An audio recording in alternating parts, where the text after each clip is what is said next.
سب سے پہلے تو تلبیہ کی ایک دو فضیلت عرض کر دوں تاکہ پتہ لگے واقعی عازمین حج یہاں پر تشریف فرما ہیں، اللہ کے گھر کے عاشق یہاں بیٹھے ہوئے ہیں۔ حدیث پاک میں آتا ہے کہ جو شخص تلبیہ پڑھتا ہے، مسلمان جب تلبیہ پڑھتا ہے، ما من مسلم یلبی الا من لبى عن یمینہ و شمالہ من شجر او حجر او مدد حتی تنقطع الارض من ہاہنا و ہاہنا۔ مسلمان جب تلبیہ پڑھتا ہے تو دائیں طرف اور بائیں طرف اللہ کی جتنی مخلوقات ہیں، جتنے ذرات ہیں، جتنے درخت ہیں، جتنے شجر ہیں، جتنے حجر ہیں، وہ سارے اس کے ساتھ مل کے تلبیہ پڑھنا شروع کر دیتے ہیں۔ تو ایسا شوق ہونا چاہیے، ایسا جذبہ ہونا چاہیے، ایسا جنون ہونا چاہیے۔ فرمایا کہ نیکی والا حج ہے کون سا؟ جس میں تلبیہ کثرت سے پڑھا جائے۔ اور یہاں تک روایات میں آتا ہے کہ مسلمان ایک دن تلبیہ پڑھنے میں گزار دیتا ہے تو سورج اکیلا غروب نہیں ہوتا، اس کے ساتھ اپنے اس مسلمان کے سارے گناہوں کو اپنے ساتھ لے کے غروب ہوتا ہے۔ اس لیے ایک دفعہ تلبیہ میں پڑھتا ہوں، آپ بھی میرے ساتھ پڑھیے گا، پھر آپ خود پڑھیے گا 2-4 دفعہ، تاکہ آپ نے یہ پریکٹس ایئرپورٹ پہ بھی، جہاز پہ بھی اور وہاں کی وادیوں میں بھی جا کے کرنی ہے۔ یہاں پریکٹس کی ہوگی تو وہاں بھی آسانی ہوگی۔ لبیک اللہم لبیک لبیک لا شریک لک لبیک ان الحمد والنعمت لک والملک لا شریک لک۔ اب خود پڑھیے آپ ایک دفعہ۔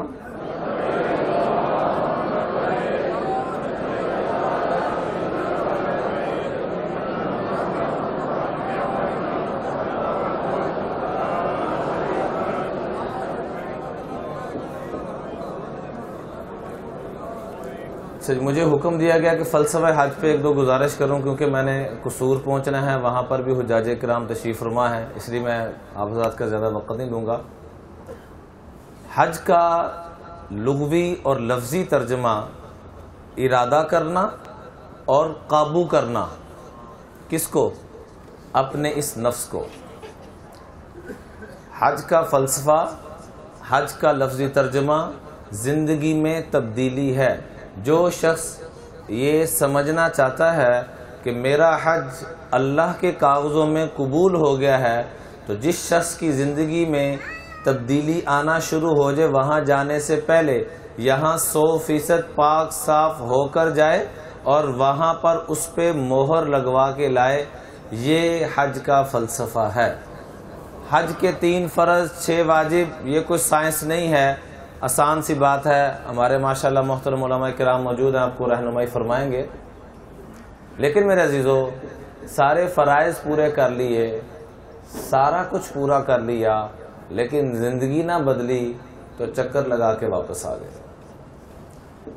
آدمی کچھ بھی نہ کرے، صرف احرام کہتے ہیں نیت کر کے تلبیہ پڑھنے کو۔ عام طور پہ 2 چادروں کو احرام کہا جاتا ہے، وہ نہیں ہے۔ احرام کس چیز کا نام ہے جی؟ سارے فرما دیجئے۔ نیت کر کے تلبیہ پڑھنا، یہ کر لیں اور عرفات کے میدان میں چلے جائیں، آپ کا حج ہو گیا۔ باقی ساری چیزوں کا علاج ہے، یہ کفارہ دے دیں، ہم نے ایسے کرنا نہیں، میں مثال دے رہا ہوں۔ سارے فرائض، سارے واجبات کو پورا کرنا ہے، لیکن اگر اندر کو پاک نہ کر کے آئے تو ہزاروں کفارے بھی دیتے رہے، مسئلہ حل نہیں ہوگا۔ تو حج کا لفظی ترجمہ ارادہ کرنا کس چیز کا؟ اپنے نفس کو قابو کرنے کا۔ فَجَعَلْتُ أَحُجُّ نَفْسِي فَجَعَلْتُ أَحُجُّ هَوَايَا۔ لسان العرب میں یہ تفصیل لکھی ہے کہ حج کا لفظی ترجمہ یہ بنتا ہے اپنی خواہشات کو، اپنے نفس کو قابو کرنا۔ حدیث پاک میں آتا ہے کہ آقا کریم علیہ السلام نے فرمایا ما عبد تحت السماء الہ ابغض الی اللہ من الہوى۔ آسمان کے نیچے جتنے بتوں کی، جتنے معبودوں کی عبادت ہو رہی ہے، اللہ کو کسی بت پہ، کسی معبود پہ، جس کو بھی لوگ پوج رہے ہیں، عبادت کر رہے ہیں، چاہے وہ عیسائی ہیں، یہود ہیں، ہندو ہیں، مجوسی ہیں، کچھ بھی ہیں، اللہ کو سب سے زیادہ غصہ کس معبود پہ آتا ہے، کس عابد پہ آتا ہے؟ حدیث پاک میں آتا ہے کہ جو شخص اپنے من کی عبادت کرتا ہے، من چاہی پہ چلتا ہے، اللہ کو سب سے زیادہ غصہ اس پہ آتا ہے. جس کو قرآن نے یہ کہا فَرَأَيْتَ مَنِ اتَّخَذَ إِلَٰهَهُ هَوَىٰ، کیا خیال ہے آپ کا اس شخص کے متعلق جس نے اپنی خواہشات کو اپنا رب بنا لیا ہے؟ حج ہم کرتے ہیں ثواب کی نیت سے، اللہ کو راضی کرنے کے لیے. ثواب کسے کہتے ہیں؟ ثواب صوبن سے لیا گیا ہے. صوب کپڑے کو کہتے ہیں عربی میں. کپڑا کسی سے بنتا ہے؟ تانا بانا، تانا بانا. ہمارا حج پہ جانا یہ تانا ہے. بانا کیا ہے؟ کہ زبان کو کنٹرول کر کے وہاں سے لے آئیں. بلکہ بانا اگر یوں سمجھیں کہ بانا کیا ہے، زبان کو یہاں سے کنٹرول کر کے لے جائیں. تھوڑا سا ہماری طبیعت کے خلاف، مزاج کے خلاف کوئی کام ہوا نہیں اور ہم آپے سے باہر ہو جاتے ہیں. کیا مرد، کیا عورت، کیا جوان، کیا بوڑھا، کیا پڑھے لکھے، کیا ان پڑھ. تو انسان کی اصلیت، انسان کی حقیقت جو اندر موجود ہوتا ہے وہی ٹپکنا شروع ہو جاتا ہے. کل اناء ینزح بما فی، ہر برتن سے وہی شے باہر آتی ہے جو اندر موجود ہوتی ہے. کتا جس کا ہم نام لیتے بھی ہچکچاتے ہیں اور عجیب سا لگتا ہے، عام ناپاک چیز لگ جائے، پیشاب پخانہ کوئی بھی گندی چیز لگ جائے تو حکم یہ ہے کہ 3 دفعہ کپڑے کو 2 صاف ہو جائے گا. کتے کا ناپاک، کتے کا جھوٹا 7 مرتبہ دھونا پڑتا ہے. لیکن قرآن یہ کہتا ہے کہ وہ کتا جس کے اندر ماننے کی صفت آ جائے، مکلبین تعلمونہن مما علمکم اللہ، وہ کتا جس میں ماننے کی صفت آ جائے، وہ شکار کر کے بھی لے آئے تو اس کو کھا لینا. کتے کے اندر ماننے کی صفت آئی تو اس کا شکار جائز اور حلال ہو گیا. انسان کے اندر ماننے کی صفت نہ آئی تو آقا کریم علیہ الصلوۃ والسلام نے کیا فرمایا؟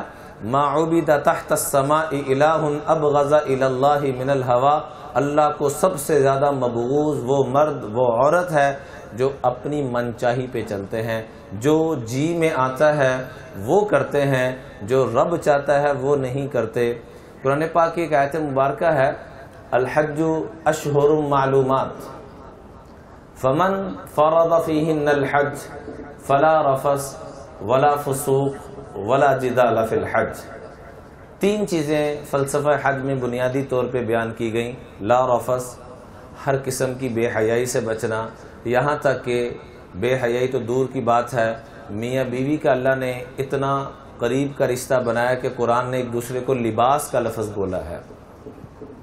قرآن نے ایک دوسرے کے لیے اس کا لباس، تو میں میاں بیوی بھی آپس میں اس نگاہ کے ساتھ نہیں دیکھ سکتے. تو ہر طرح کی بے حیائی سے بچنا، ولا فسوق، ہر قسم کے گناہ سے بچنا، ولا جدال فی الحج، ہر قسم کی لڑائی اور جھگڑے سے بچنا. آپ ذرا غور فرمائیے، قرآن پاک میں نماز جیسی اہم چیز کی تفصیل آپ کو نہیں ملے گی کہ کتنی رکعت پڑھنی ہے، کیا کیا کہاں پڑھنا ہے. لیکن حج کی باری آ رہی ہے تو یہ لفظ بھی کافی تھا، ولا فسوق، ولا فسوق فی الحج، کہ حج میں کسی قسم کا فسق و فجور نہیں ہے. اسی میں بے حیائی بھی آ گئی، اسی میں لڑائی جھگڑا بھی آ گیا. لیکن اللہ جل جلالہ اس فسق سے پہلے بھی ایک گناہ کو لائے ہیں کہ اپنی نگاہ کی حفاظت کرنا، خاص طور پر 1000 دن بیٹھ کے عبادت کرتے رہیں اور تھوڑی دیر کے لیے نظر کو غلط استعمال کر لیں، وہ ایسی ہے جیسے مٹکے کے اندر پانی موجود ہے، اس کو سوراخ کر دیں، سارا پانی ضائع ہو جائے گا. کیونکہ یہ شیطان کے تیروں میں سے سب سے بڑا تیر ہے. اسی سے بے حیائی دکھاتا ہے، اسی آنکھ سے، اور اسی سے دوسروں کی کمیاں دکھاتا ہے. اور رب کا قانون یہ ہے کہ جو دوسروں کی کمیاں دیکھتا ہے، رب تعالیٰ مرنے سے پہلے وہ کمی اسی کو گفٹ بھی کر دیتے ہیں. اگر ہم یہ چاہتے ہیں کہ ہم نے کمیاں لے کے آنی ہے حج سے، تو پھر تو جس طریقے سے سپیڈ چل رہی ہے اسی کو لے کے چلیں. اور اگر یہ چاہتے ہیں کہ نہیں، ہم حکومت پاکستان کے کاغذوں میں حاجی نہیں بننا چاہتے، بلکہ کس کے کاغذوں میں حاجی بننا چاہتے ہیں؟ سارے بولیے۔ اللہ کے کاغذوں میں حاجی بننا چاہتے ہیں تو پھر اپنے آپ کو اندھا، بہرا، گونگا یہ اپنے آپ کو بنا کے لے کے جانا ہوگا۔ اندھا اس اعتبار سے کہ نہ بے حیائی دیکھنی ہے، نہ کسی کے عیب اور کمیاں دیکھنی ہیں، اور بہرا اس اعتبار سے کسی کی کمی نہیں سننی، اور گونگا اس اعتبار سے کہ کسی کی کمی اور عیب اور نقص نہیں بولنے۔ یہ چیز اگر اپنے اندر پیدا کر لی تو سمجھ لیں کہ ہم واقعی حج پہ جا رہے ہیں۔ اور اگر میرے عزیزو یہ چیز نہیں ہے تو دبئی کا نہیں سعودیہ کا چکر لگانے جا رہے ہیں۔ حج زندگی کی تبدیلی کا نام ہے، حج زندگی کی تبدیلی کا نام ہے، حج زندگی کی تبدیلی کا نام ہے۔ اپنے اندر خاص طور پہ غصے کو تبدیل کرنا، بولنے سے پہلے سوچنا میں کیا بول رہا ہوں۔ اللہ تعالیٰ میرے آپ کے ساتھ ایک سودا کرتے ہیں، ایک ڈیل کرتے ہیں۔ دیکھیے ہم حج پہ جا رہے ہیں، ہمیں بڑی خوشی ہے حج پہ جا رہے ہیں، لیکن اس کے ساتھ اس بات کی بھی خوشی ہے کہ ہماری ڈیل سستے پیسوں میں ہوگی۔ کیوں جی، ہے کہ نہیں اس بات کی؟ جو پرائیویٹ پیکج ہیں 10-10 لاکھ 15-15 لاکھ کے بھی ہیں، اور یہ پیکج 3 سے بھی کم ہے۔ کتنے کا ہے؟ 280، 3 سے بھی کم۔ بڑی خوشی ہے، پیسہ بچ گیا۔ اللہ کہتے ہیں یہ کیا تم نے بچایا؟ میں تمہارے ساتھ ایک ڈیل کرتا ہوں، میں تمہیں بچانے کی ڈیل دیتا ہوں اور سودا کرتا ہوں۔ یا اللہ وہ کیا؟ فرمایا اذکرنی اذا غضبت، جب بھی تجھے کسی موڑ پہ بھی غصہ آئے، اور خاص طور پہ حج کے سفر پہ بہت زیادہ غصہ آتا ہے، کیونکہ مزاج اور ذہن اور لوگ اور مختلف صوبوں کے، مختلف ملکوں کے، مختلف زبانوں کے، تو غصہ بہت زیادہ آتا ہے۔ فرمایا میرے بندے، اے میری بندی، جب بھی تجھے غصہ آئے میری رضا کے لیے اپنے غصے کو کنٹرول کر لینا، میری رضا کے لیے اپنے غصے کو کنٹرول کر لینا۔ فلا اہلکوک فی من اہلک، میری عزت اور بزرگی کی قسم، جب جب تیری ہلاکت کا وقت آئے گا میں تجھے ہلاکتوں سے بچا دوں گا۔ تو میرے بندے اور بندی پہ ترس کھانا شروع کر دے، مرد عورت پہ، عورت مرد پہ، آپس میں بھائی میاں بیوی جو بھی رشتے ہیں آپس میں غصہ کرنا خاص طور پہ چھوڑ دیں۔ غضب کا لفظ عربی میں تباہی اور بربادی کے لیے آتا ہے۔ غضب جہاں بھی آیا ہے تباہی اور بربادی کے لیے آیا ہے۔ الغضوب اس سانپ کو کہتے ہیں جس کا ڈسا ہوا پانی بھی نہیں مانگتا، تو جس کے اندر غصہ ہے وہ زہر سے بھرا ہوا ہے، خود بھی تباہ کرے گا اپنے آپ کو، دوسروں کو بھی تباہ کرے گا۔ الغضابی اس چیچک کے بیمار کو کہتے ہیں جس کا سارا جسم لاغر ہو چکا ہو۔ الغضابی اس شخص کے لیے بولا جاتا ہے جس کی زندگی میں کوئی سکون نہ ہو۔ تو اگر اپنے آپ کو سکون میں لانا چاہتے ہیں اور آقا کریم علیہ الصلوۃ والسلام کے قدموں میں جانا چاہتے ہیں، حضور کے قدموں میں کون کون جانا چاہتا ہے جی؟ پکا پکا سارے جانا چاہتے ہیں۔ آپ نے فرمایا کوئی لمبے چوڑے وظائف کی ضرورت نہیں، غصہ کرنا چھوڑ دو، بدلے لینا چھوڑ دو، دل سے گندگیوں کو نکال دو۔ میں اللہ کا محبوب تمہیں گارنٹی دیتا ہوں، ان من اقربکم الی مجلسا یوم القیامہ احاسنکم اخلاقا، جو جتنا معاف کرنے والا ہوگا، جتنا درگزر کرنے والا ہوگا، جتنا لوگوں کو پیار دینے والا ہوگا، جتنا لوگوں کو خوشیاں اور راحتیں دینے والا ہوگا، یہ شخص اتنا ہی کل قیامت میں میرے قدموں کے قریب ہوگا۔ آپ تمام احباب سے درخواست ہے کہ آج سے ہی نیت کریں، جس چیز کا دل دکھایا اس سے جا کے معافی مانگیں، اپنی زندگی کا نظام بنائیں۔ جو شخص یہ چاہتا ہے کہ میں وہاں جا کے تہجد پڑھوں، جو یہاں تہجد پڑھتا ہوگا وہ وہاں جا کے بھی پڑھے گا، ورنہ حرم میں رہتے ہوئے بعض دفعہ فجر کی نمازیں قضا ہو جاتی۔ بڑے ادب سے درخواست کروں گا، جو یہاں ترتیب بنائے گا وہ وہاں جا کے بھی ترتیب پہ رہے گا، جڑا ایتھے ہی لڑدا کھولدا جائے گا اوتھے بھی لڑدا ہی کھولدا رہے گا۔ اس لیے درخواست ہے کہ اپنے اندر تبدیلی لائیں، یہاں سے تبدیلی کر کے جائیں گے، وہاں سے اس پہ مہر لگوا کے آئیں گے۔ پڑھو ہر دم درود ان پر، لیاقت ہو تو ایسی ہو، علی بابا نبی نانا شرافت ہو تو ایسی ہو، سر سجدے میں رکھ کر یوں سنایا کلام اللہ، فرشتے بھی ہوئے حیران تلاوت ہو تو ایسی ہو۔ انہوں نے ہر حالت میں نہ نماز کو چھوڑا، ہمارے بڑوں نے کربلا کے میدان میں جا کے بھی نماز کو نہیں چھوڑا، قرآن کو نہیں چھوڑا، عدل کا دامن نہیں چھوڑا۔ آخری واقعہ عرض کر کے اجازت چاہوں گا۔ کربلا کے واقعہ کے اندر جب بھی مسلمان سنتے ہیں تو دلوں کو ہول پڑتے ہیں، کلیجہ منہ کو آ جاتا ہے۔ میرے آپ کے بچے کو کوئی ایک تھپڑ لگا دے ہم سے برداشت نہیں ہوتا. یہاں اہل بیت عظام امام الانبیاء کے گھرانے کے معصوم بچوں کو، دودھ پیتے بچوں کو بھی ذبح کر دیا.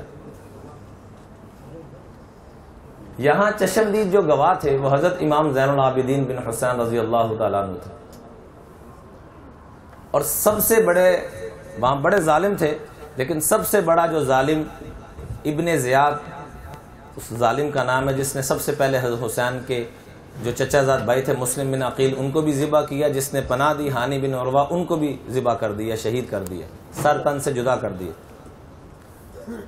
یہی ظالم بعد میں، اور دودھ پیتے بچوں تک کو اس نے ذبح کیا، یہی ظالم بعد میں ایک جنگ میں شکست کھاتا ہوا پانی کی تلاش میں نکلا اور اتنا سخت پیاسا کہ ابھی مرا.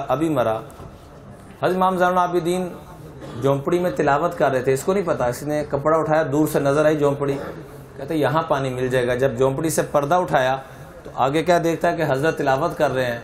تو ایک قدم پیچھے ہوا کہ ان سے پانی مانگو جن کے میں نے خاندان کو ذبح کیا. پھر جیسے کہتے ہیں مرتا کیا نہ کرتا، ہمت کر کے پانی مانگا. تو حضرت مسکراتے ہوئے قرآن پاک کو بند کیا اور اٹھ کے اس کو کٹورا پانی کا بھر کے دیا.